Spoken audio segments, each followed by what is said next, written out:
So I get, as you can imagine, a lot of emails and a lot of DMs from lots of different people saying, hey, we should do a podcast and we should do this and we should do that. And I honestly I very, very, very rarely say no. And maybe I should start saying no more often. But, when it comes to intriguing conversations and intriguing discussions and people just having sort of an awareness of what's happening, that's what we're known for. And sort of talking about subjects and topics that people are like, whoa, I never even thought about that. When I read your email with Will Israel, it was a topic I'd never heard of. And not to toot my own horn, but it's very rare for me to come across a topic that I've never heard of. We pride ourselves in having our fingers in a lot of different pies. And I had not heard about this. So I was like, yep, definitely. Let's have a chat. So Will Israel, Executive Director of Montana Guides and Outfitters Association, correct? Just a reverse, Montana Outfitters and Guides Association. Sorry, messed it up. Well, welcome to the Blood Origins podcast, my man. Yeah, thanks for having me, Robbie. I appreciate it. Hunter your entire life? Yeah, not a great one, but I've certainly welcome to the given it club. hell, I guess. Welcome to the club. I'm not people like say to me, like, Robbie, you should have all this hunting acumen and you should be like this amazing hunter. I'm like, I'm the worst hunter in the world. I started late. I've got great stories around hunting. Maybe it's tied to me just wanting to be a storyteller, because I guess the worse of a hunter you are, the better the story is. Yeah, absolutely. I grew up hunting with family, and my first hunting experience in Montana, was actually, for sure. Yeah, I'm a multi-generational Montanan. My first hunting experience was with my grandfather, both grandfathers, hunting and fishing, which was fantastic. Avid outdoorsman, really laid the foundation for us. And the first deer I killed was with my mother and my aunt, of all people, out in Rappeljay, Montana, which was a fantastic experience. And I ended up progressing a little bit, enjoyed the heck out of it, but I really couldn't stand sitting still. And so I've gravitated actively towards bird hunting in Montana, which is an active process. But all birds, upland bird primarily. So all types of grouse, huns, is just a blast. And so that's probably my wheelhouse now. But in the past, I've gone out and hunted it all and had a great time with it. But sitting and glassing, I might be a pariah by saying this. It just drives me nuts. I got to get up and move. So, and that kind of gravitated out. You see on my shoulder, I was a ranger for 21 years, which was a very active lifestyle. So I like to get out and move. I like to get out and I enjoy the exercise probably a little bit more than I do of sitting down and trying to find an animal and bring it back home. So, and then my son and I are the only one that eat meat. I married a city chick and have a bunch of city gals at home that won't touch it. So we consume everything at home and usually out on the hunt itself. So yeah, they won't touch meat in general, or just wild game meat. Wild game. Sorry. Yeah. Need to clarify there. We're working towards it, but they just think it's gross. They think the taste is gross. Yeah, a little too obscure for them. I love it. I love a good elk steak, any kind of burger, venison, sausage stuff, because I was raised on it. But yeah, my wife, she'll laugh. She's like, not for me. So have you ever cooked something and like tried to sneak it in? No, I've been pretty upfront about it, and she's taken a bit here or there, and she does like grouse, like a teriyaki, sweet kind of teriyaki sauce. But as much sauce as possible to disguise the flavor. yeah, correct. But we're working on it. We're getting there, Robbie. So fantastic. Oh, that's awesome. What about turkey hunting? You're an upland bird guy. Are you an upland turkey guy? I went this year and failed miserably. So that was my first turkey experience. Though we saw a really nice cinnamon female sow with her cub. That was pretty cool. But we weren't successful. So we're working towards it.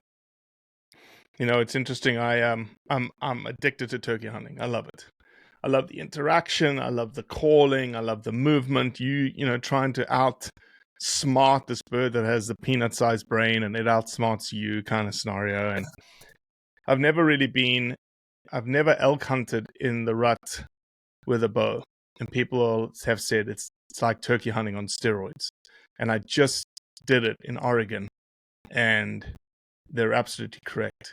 It's like and I was, very lucky. I was on private ground. We were driving around in a buggy, and you drive around and you stop and you call, just like you would a turkey. And if they respond, you make a plan, you make a position, you call, they call, you call, they call, what you're going to do, how you're going to do it. I get it. And hats off to the people. Hats off to the people who kill elk with a bow in the rut, because I have a good friend. He got an elk here on opening day, 2 hours. So he hiked in at 6 o'clock. He had his elk down at 8 o'clock, and I just had a knee replacement. Too many times jumping out of an airplane, and so I was about 10 weeks post surgery. So I was like, yeah, man, I'll come in and help you out. So I come in. He's already got the hindquarters, front quarters, and the head removed. Kind of help him remove the head. But I decided to take a direct route in Montana, which is never a good idea. And so by the time I got to him, I had already, basically mountain climbed to him for about a mile and a half. So I was generally smoked. Still working with physical therapy to get back into shape. Got to him, and I'm already have taken maybe 2 or 3 breaks, so I'm gassed. Get to him, we move the meat away from the carcass in case there's any other bear roaming around. And then I started hiking it back with him, and I got like halfway back and I started cramping up. But I had told a friend where we were at, so I called him and I was like, "Hey, bro, where are you at?" And he goes, "I'm 5 minutes from the parking area." So Ranger buddy came in and bailed me out. A great guy named Jack Dillo. And but it was good to see where I'm currently at, which is abysmal, dissatisfying, and needs a tremendous amount of work to get back into well, especially somebody condition. who with a career like yours as a ranger. Oh man, yeah. So good to know where you're at, and that you have a lot of work to do. But the takeaway is it is a very physically demanding process. Now you're on private property. You're able to pull up to an area, get your call, get your elk, and get in there pretty quick. But if you're, I mean, good heavens, if you're more than like 3 miles back in the wood line, it's a process. It is not easy. So, big props to the guys and gals that do it. His wife actually came in.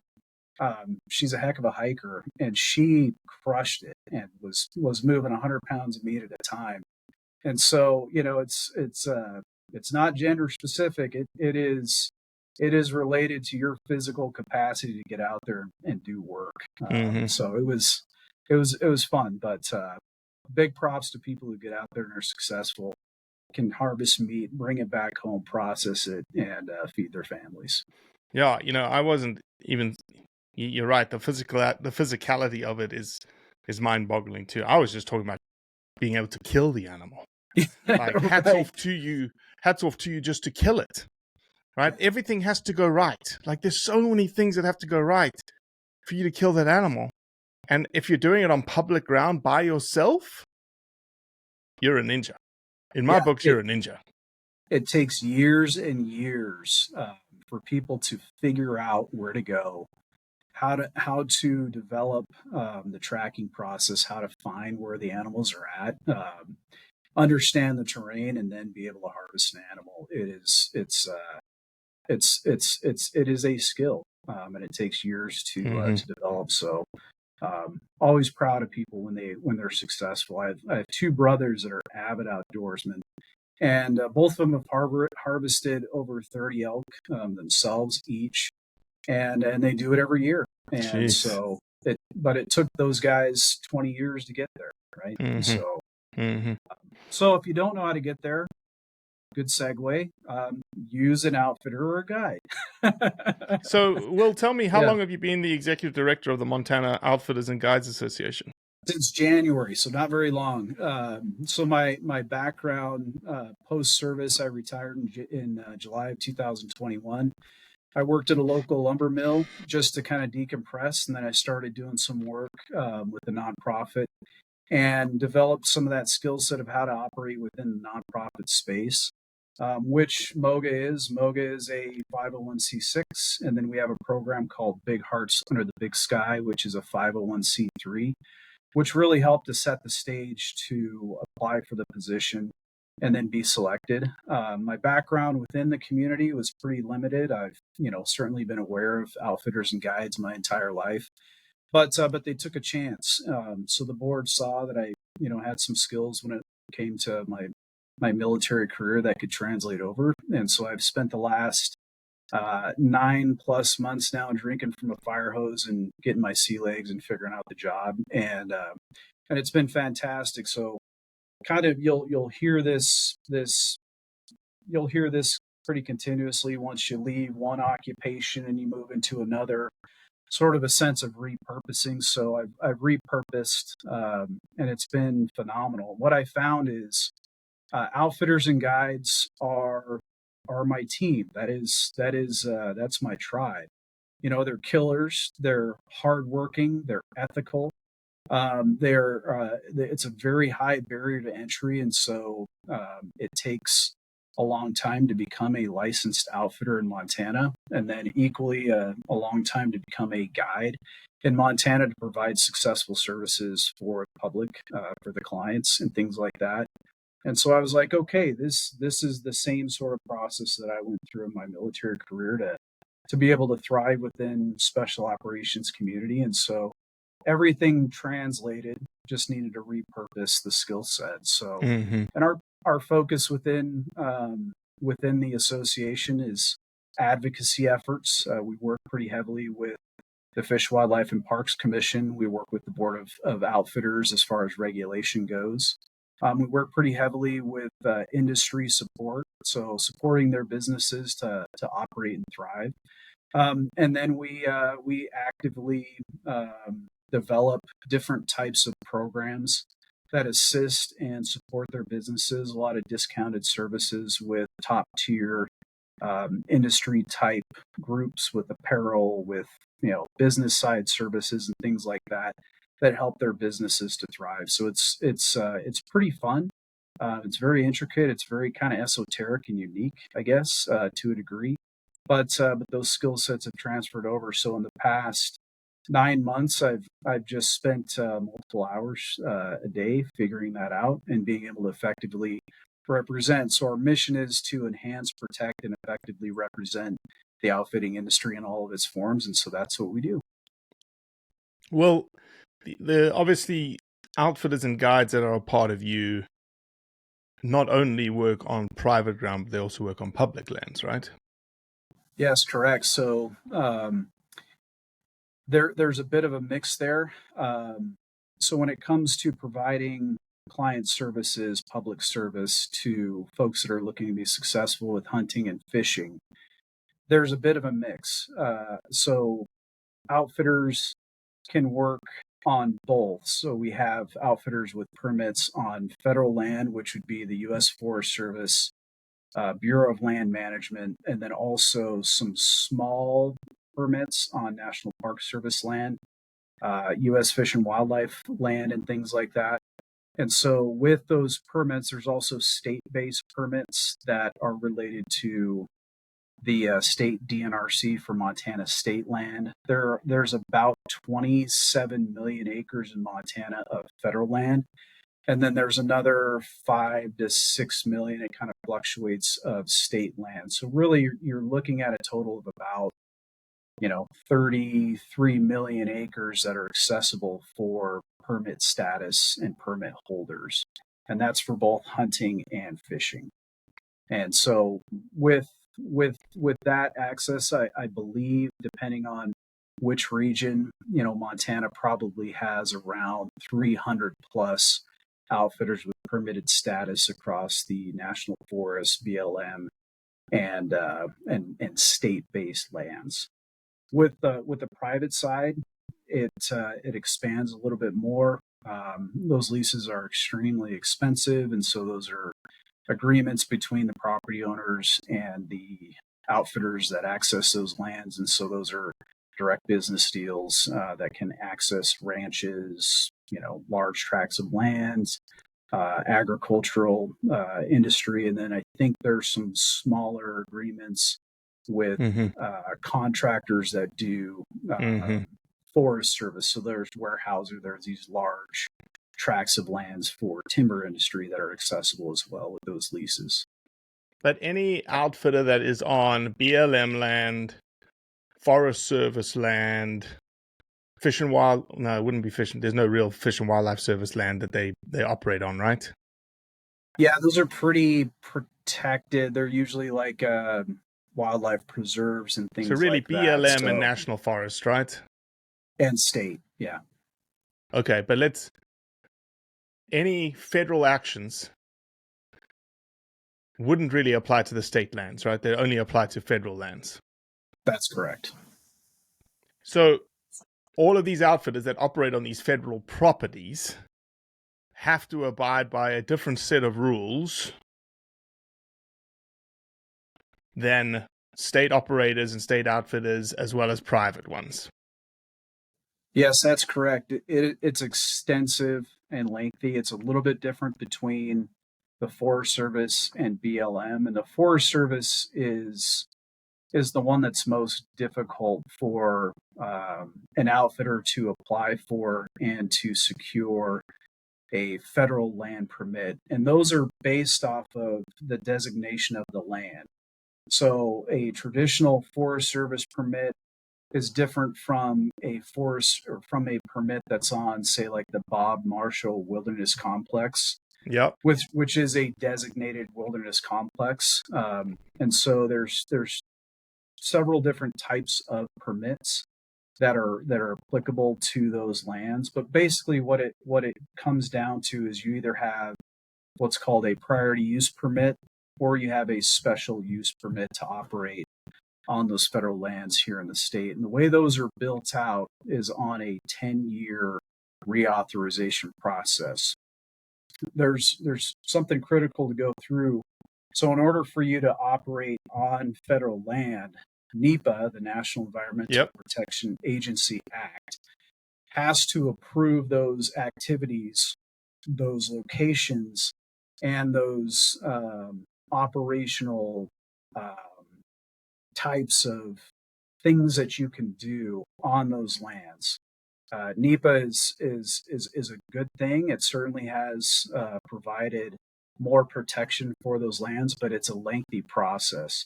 So if you are going through a new permit request, there's an environmental analysis that's conducted, and those can take many, many years, which is why they typically don't happen.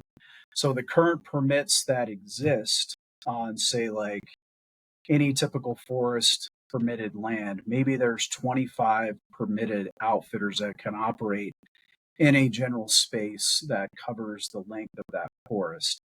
And what they do is they sort of wagon wheel around that land. So you might have an outfitter who has permit up in the Northeast, another one down in the Southwest. And you can conduct the approved activities that are accessible on that land. So if it's drop camp services, if it's hunting, if it's some form of outdoor recreation like hiking, camping, things like that, all of that has to be approved by the Forest Service, and then it gets administrated at the district level. So you have district rangers, recreational planners, and permit administrators that apply the number of days that you can go out there, the times that you can go out there, deconflict with other operators that potentially want to use that space. So it's a very heavily regulated and very difficult process to be able to get out on those lands. Well, one of the things, I didn't ask this question, and I don't want to make any assumptions here. The Montana Outfitters and Guides Association, is it just hunting? Or do you have fishing involved and any other sort of rafting activities? Who's under your umbrella? Yeah, so for the Board of Outfitters in Montana, it is only hunting and fishing. within our association, our big four are hunting, fishing, horseback or trail ride or pack services, and then rafting are the big four. We have some smaller caveats that are starting to grow with backpacking and things like that, with permitted services, and some more really neat and interesting things that we're growing. But those are our big four, and those are the ones that apply to these permits.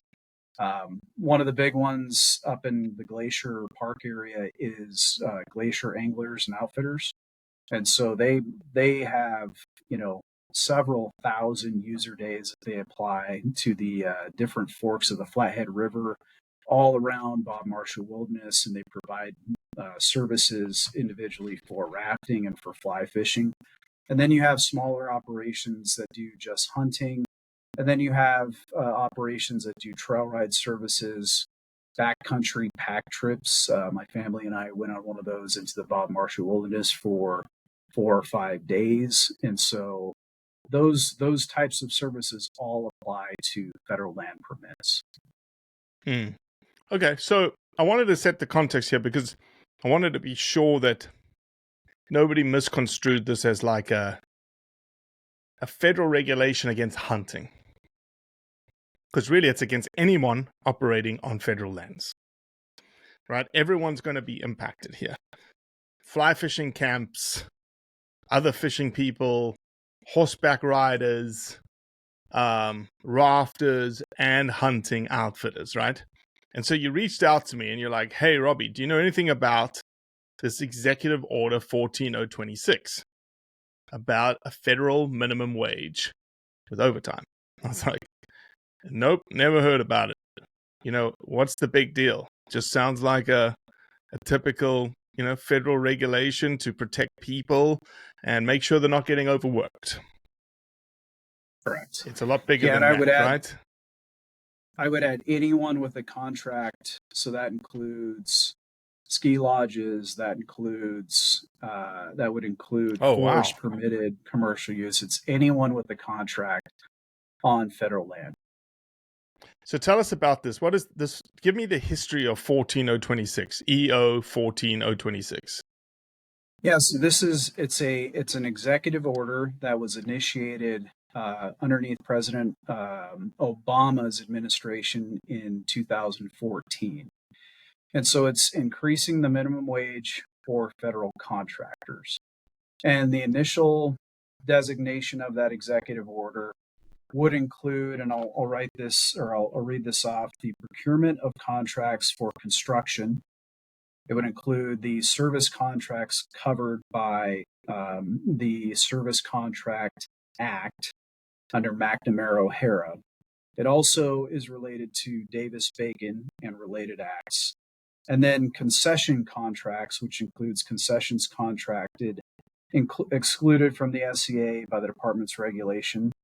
And then contracts in connection with federal property or lands related to offering services for federal employees, their dependents, or general public. And so that directly relates to anyone with a permit on federal lands. And what it does is it directs the Department of Labor to mandate a federal minimum wage and overtime.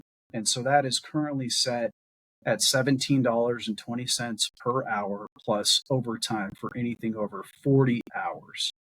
And so anyone with a contract, to include their business that is providing services or anything related to that business, to include types of contractors. So a guide can be listed as a subcontractor. That is a federal wage plus overtime that is mandated as a part of this executive order 14,026.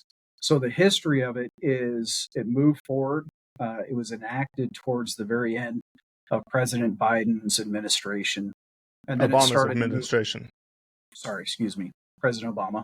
And then when President Trump came into to the office in 2017, then Secretary of the Interior Zinke moved forward and shared that there are some unique portions and groups that are impacted by this in a very negative way, and so it was deactivated. So for President Trump's administration, it was deactivated.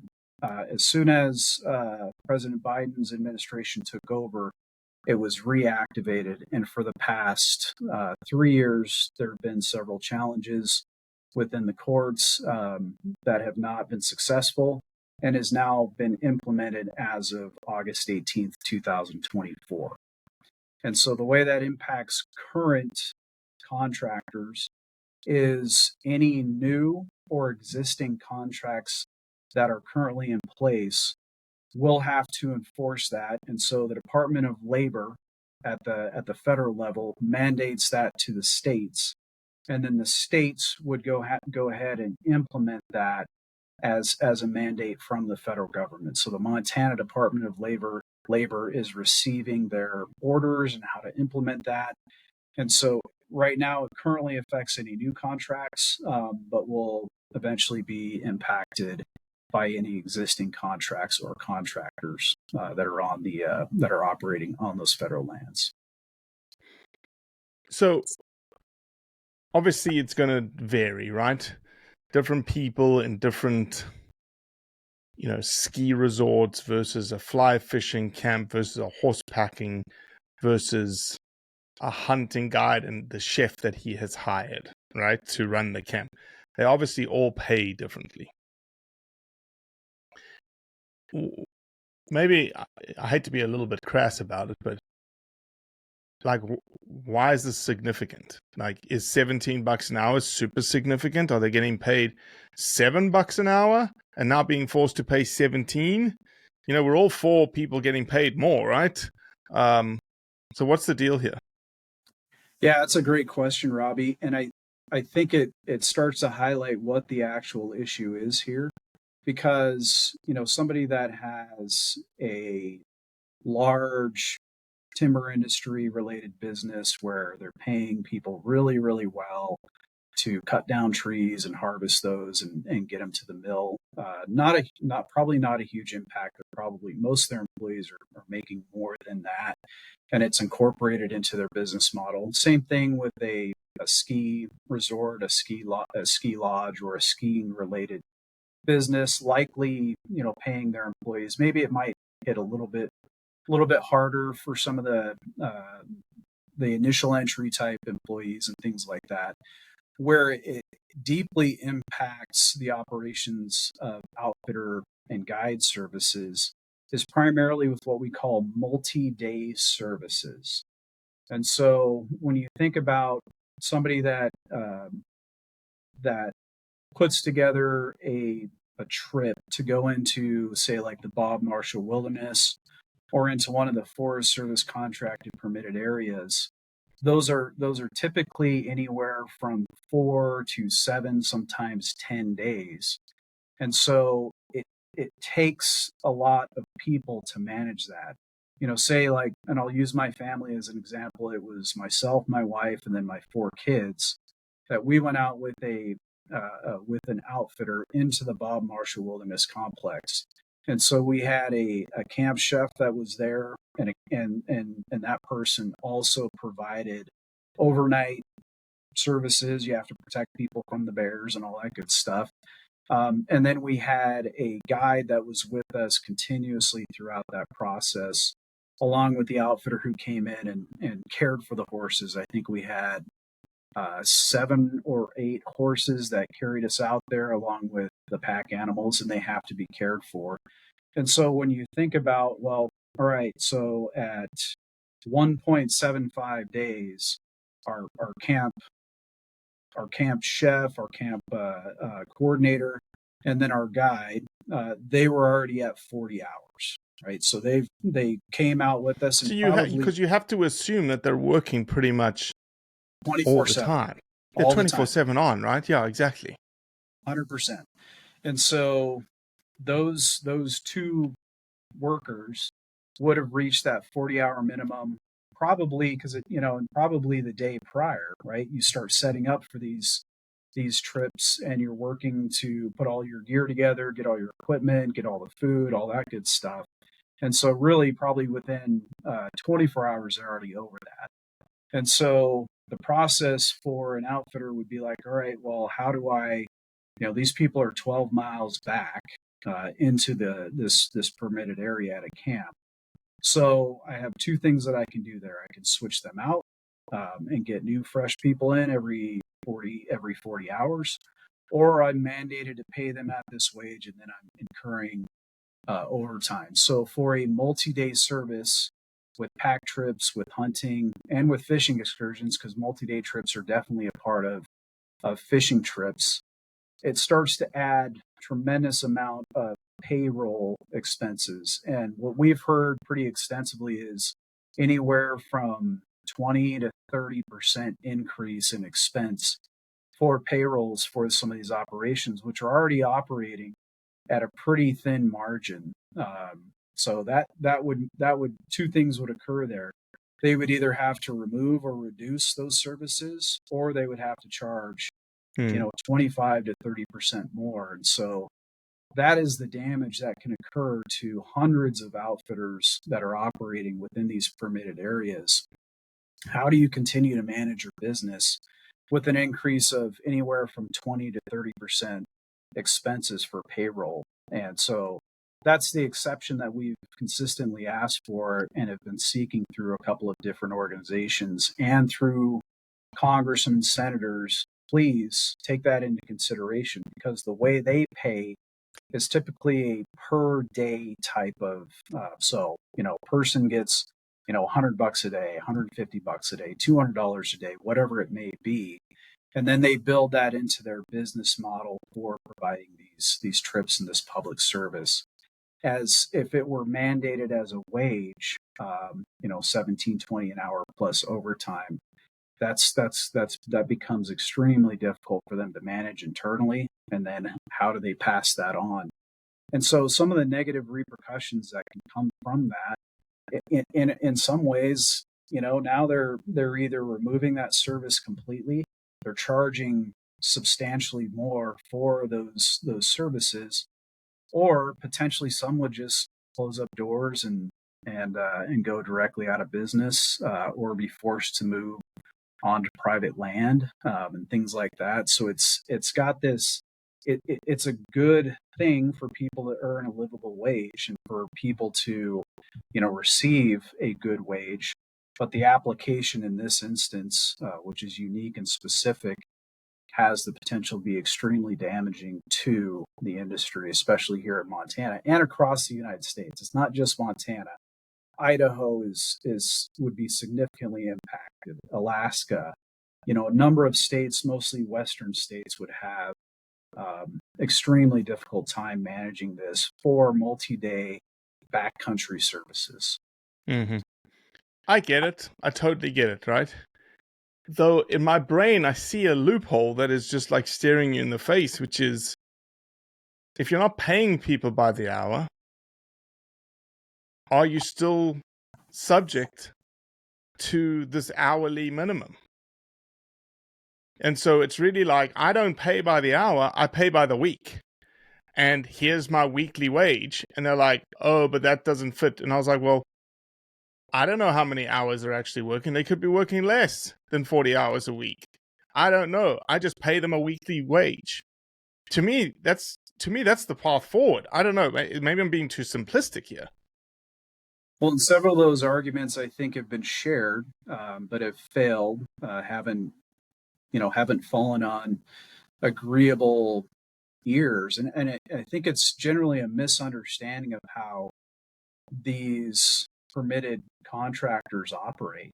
And so if it is a per day or per trip payment, then that totally makes sense. But to mandate an hourly wage with overtime doesn't match up at all with their business model. And so that has been our strongest argument, is allowing an exception to this rule for this specific type of operator on permitted lands.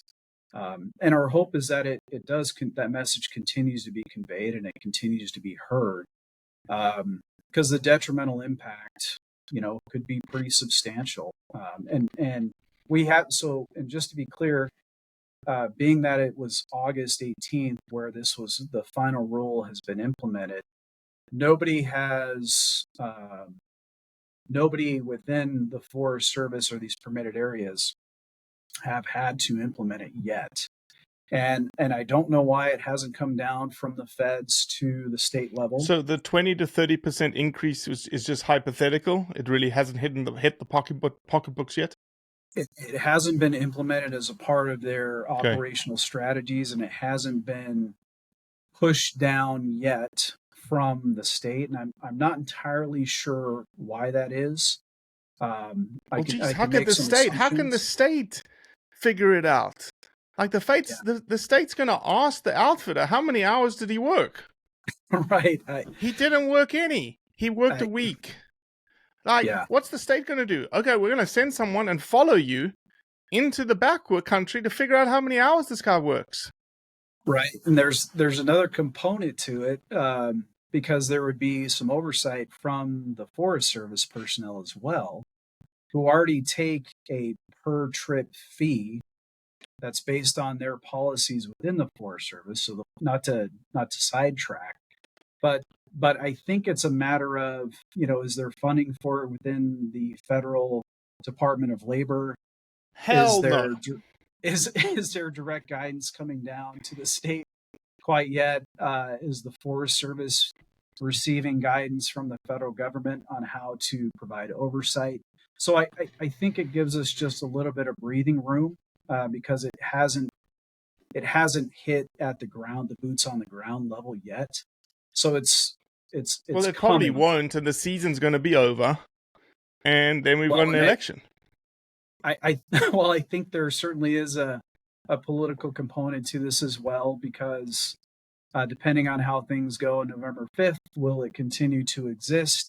And so that's my wonder if maybe there's a dragging of feet to see where this thing goes. For sure. We're in a period where nobody's doing nothing.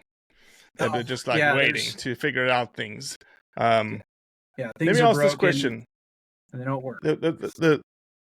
I think the finality to this is, and you wrote it in the email, is are you ever going to get out of the yo-yo? Yeah. How do you get out of the yo-yo? Of it being implemented, it being taken away, it being implemented, it being taken away. This is so I have 21 years working in the federal government, and there's always this schizophrenic roller coaster ride within the administration in general, and then that trickles down into, from my end with the Department of the DoD, Department of the Army, and then down at the unit level.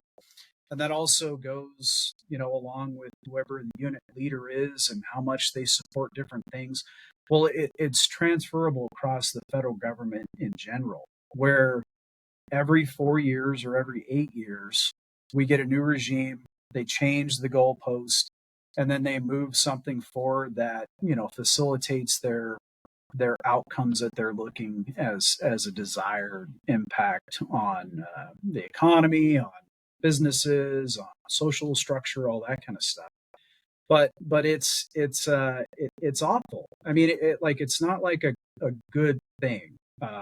And depending on now, because things are so polarized, it can be a complete 180, right? Like, oh, hey, we're moving down towards supporting businesses, lowering taxes, reducing regulation, and then, improving operational, status and functionality for small businesses, medium business corporations, to a complete 180 to, no, we're going to increase regulation, we're going to increase taxes, and we're going to, put more draconian policies that make it harder for you to operate.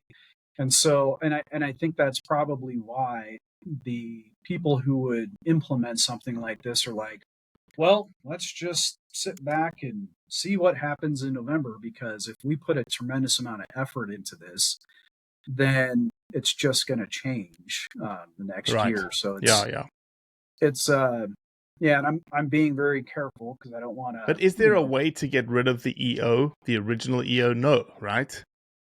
Yeah, that's another thing that I personally, and have a problem, and I think most people do, is there wasn't a congressional process here to implement this. So you're utilizing a bureaucratic method within the executive branch to implement something and there's justification there, which is the executive branch of government controls the federal government, and so this is coming as an EO and is being implemented on federal lands and people that are contracted. But it has an impact certainly on private operators and private business that have those contracts.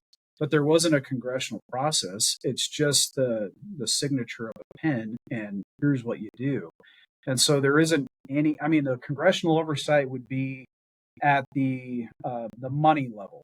So there could Mm-hmm. be an inquiry into the Department of Labor from Congress and the Senate to assess the viability of the implementation. But that's really getting into the weeds on this one, Robbie. I mean, that would mean that a congressman and a senator or both would really have to understand the core issue here and then fight against that. And we do have some of that support we've done a voter voice action. We've shared concerns with Representative Zinke, Representative Rosendale, Senator Daines, and Senator Tester here in Montana.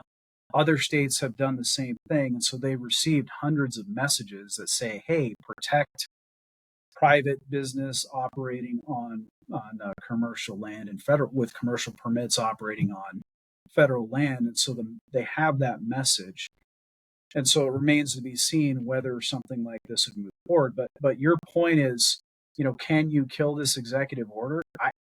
I don't know. Can you can deactivate one, but we've already seen the roller coaster ride where it was implemented by one administration, deactivated by another, reactivated by the third. And so that's a great question. What is the constitutionality, from the big picture Yeah. perspective of Yeah. an executive order in the first place? Yeah. You almost have to.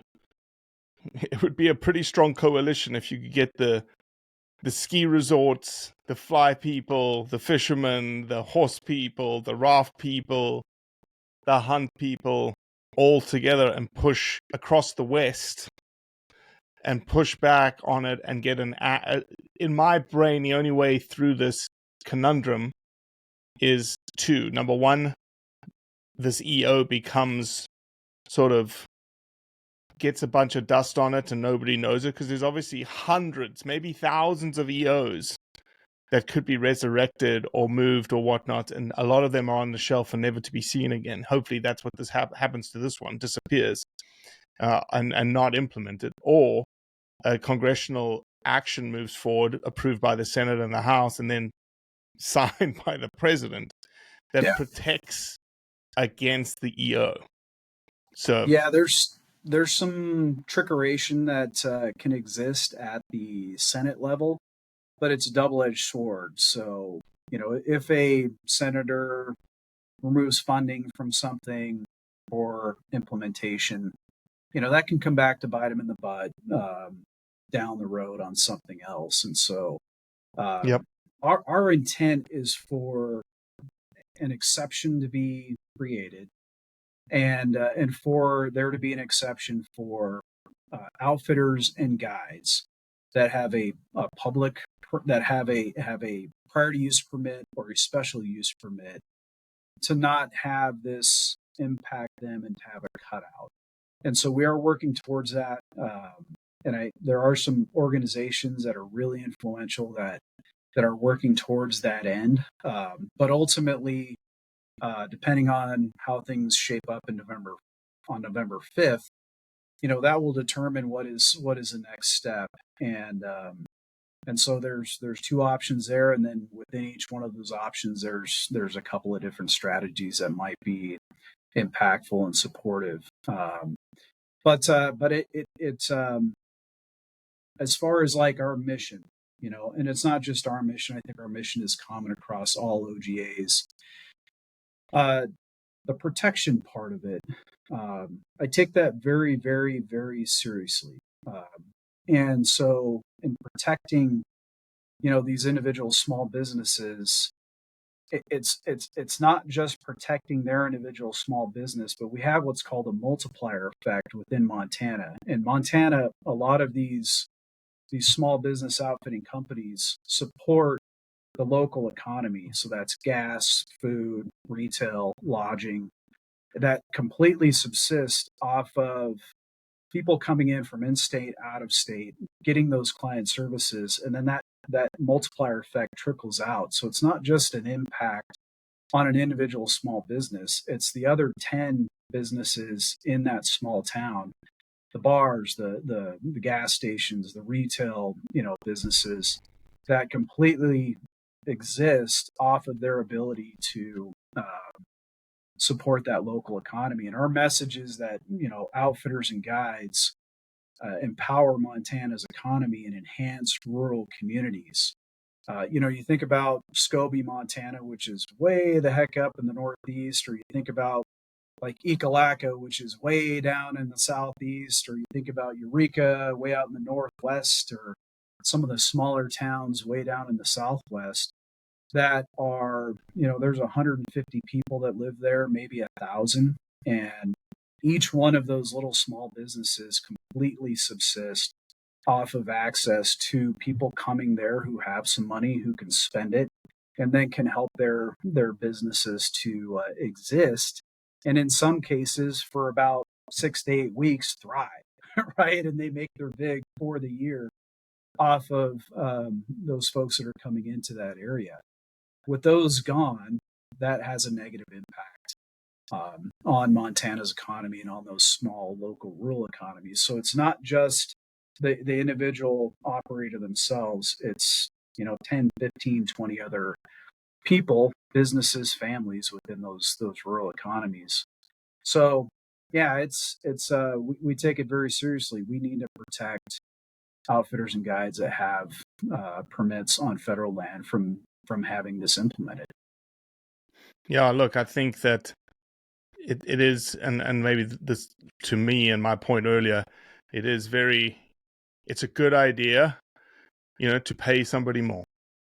But I don't think when people enact these laws like an EO, there isn't a consideration on what potentially could happen, i.e., prices have to go up or you have to let people go.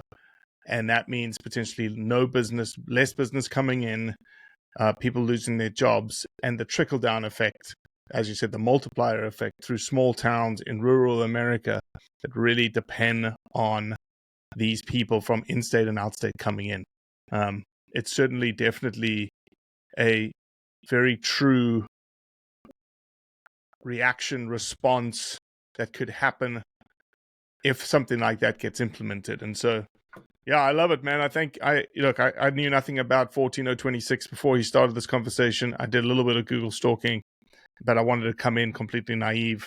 And I appreciate the conversation, Will. I really appreciate the time and you explaining it all. Yeah, I think Ronald Reagan said it the best. The worst thing that you can hear is, "Hey, I'm from the government and I'm here to help." And so it illustrates the unintended consequences of government interaction into the lives of people. And when the free market is able to thrive, even with regulated permits on public land, and they're able to operate in a way that is beneficial to them, and things aren't mandated, then they do thrive, and they do really, really well, and they're able to apply the certain fees and restrictions of the permit and things like that. But when you start getting into the weeds of what it would take for individual operators to go out there and provide these services, it could be extremely detrimental to them. And I don't want to keep beating a dead horse here, because I think I've shared it many, many times, but it's just another instance of what we're talking about. And this is common across the board. And so I think regulation is good. I think we need to regulate wildlife conservation activities at the federal level, at the state level.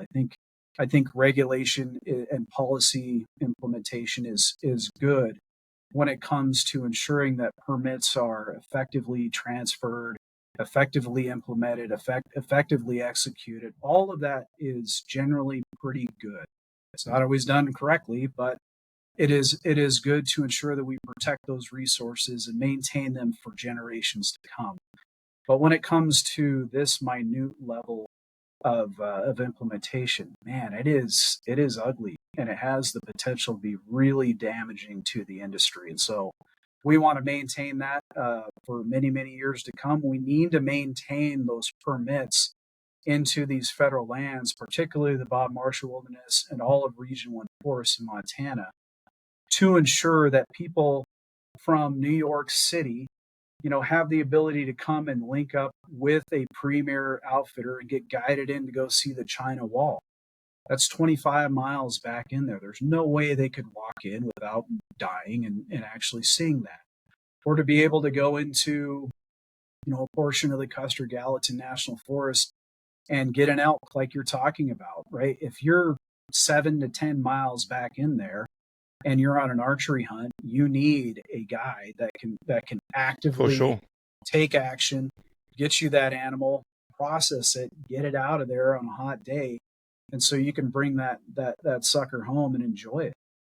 These are not easy types of things to execute, and it takes years and years, like we've already discussed, to be able to provide those services and to be able to do it safely, with somebody who is licensed and insured and professionally qualified that can make you successful. If those things start to go away, they don't come back. They don't come back. I mean, it took that business 30 years to be able to build towards that. And so this has the potential to be very dangerous. If all the outfitters in Montana are just like, cool, we're just going to go operate on private land, those permits go away and they never come back. That would be extremely damaging to the industry, and that would be detrimental to Montana and to our nation. So I don't want to get too, I don't want to be too bombastic, but that is a significant concern. That is not a good thing. That's a net negative for for Montana, and then for people who want to come here and visit, and then replicate that in Alaska, Idaho, Arizona, New Mexico, all the states that have, Colorado, Utah, all the states that have, Nevada, tremendous amount of public land. That's all across the Western United States. Well, I appreciate you, Will. I appreciate your viewpoint. Looking forward to potentially meeting you face to face one day. And if there's anything we can do, obviously, Blood Origins was built for the hunting community to get message out and make people aware of what's going on. And I think this podcast certainly made people aware of something that maybe they had no idea about. It did for me. So, Will, appreciate you, man. Yeah. And we'll catch up another time, all right? Yeah, thank you, Robbie. I appreciate your time. You guys take care. All right, stay